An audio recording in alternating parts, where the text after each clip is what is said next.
Hey guys, John V here from Phone Arena. Right now I'm taking a quick first look between the recently announced LG G2 and the Samsung Galaxy S4. Both flagship devices for 2013 for both companies. They're going to be competing against one another head-on, of course. So we're going to compare these two, see what we can from this initial look. So let's get started here. Let's talk about the design on these two handsets. Kind of similar, plastic bodies, make them very lightweight. White and black too, available with both. Very glossy, of course. You tend to see a little bit more fingerprints with the glossy finish. We really can't be too particular about the designs. Of course, seeing that the Galaxy S4 just has the smaller dimensions than its rival, it's a little bit easier to hold in the hand. But don't count out the LG G2. It's still pretty compact to hold. It's not really wide, so you can still easily hold it in one hand, no problems at all. So that's pretty neat. With the plastic bodies, they give them very lightweight feel in the hand.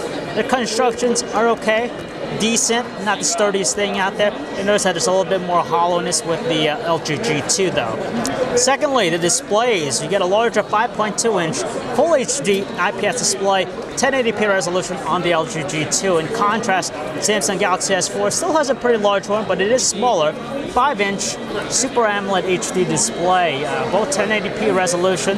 You're going to have a more traditional RGB matrix pixel arrangement on the IPS LCD panel versus the Pentile that you typically find with AMOLED. Now, honestly, from far distance away, you're not going to notice a difference in detail. If you look closer, though, especially if you're in the web browser, you'll definitely notice that both are pretty much on the same page with one another, too. You really can't tell a difference. And being, super bright displays, they have some nice qualities about them.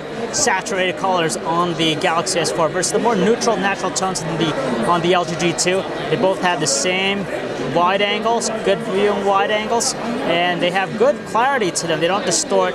But the Samsung Galaxy S4 has that cool feature with its display where we're able to actually use AirView, hover around the display, actually will track your finger. That's something unique to the Galaxy S4, of course, that the LG G2 doesn't offer. Well, one thing that it does offer is knock on, which basically just tap on the screen. When it's off, automatically will turn on the handset for you. And conversely, if you want to shut it off, you can just double tap again anywhere on the screen anytime. Automatically will turn off. Button placement's a little bit different between two. It's a more natural, usual position with the Galaxy S4 on the right edge. The power button is now placed in the back on the Galaxy S4 and on the LG G2. Camera-wise, 13 megapixels in size with the two of them.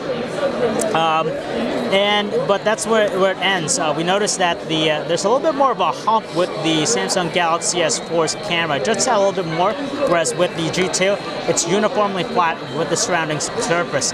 It features 60 frames per second video recording at 1080p, which is very unique. And on top of that, it has a sapphire crystal lens on there, which has an anti-fingerprint coating, so less prone to that.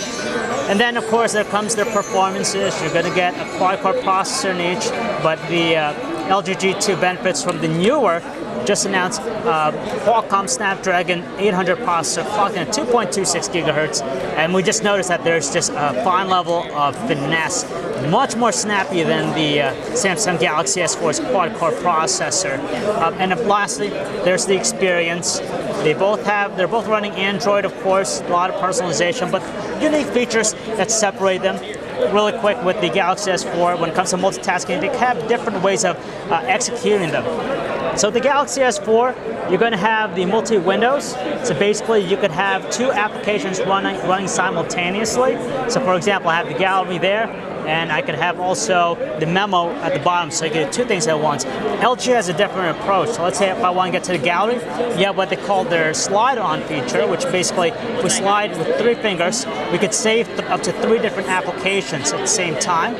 So I'm going to save this one here, and let's say I want to use the browser too. I'm just going to save that. So in order for me to actually switch between those applications, I just swipe 3 hands one way, and you see those windows all appear. So a little bit different implementation with both.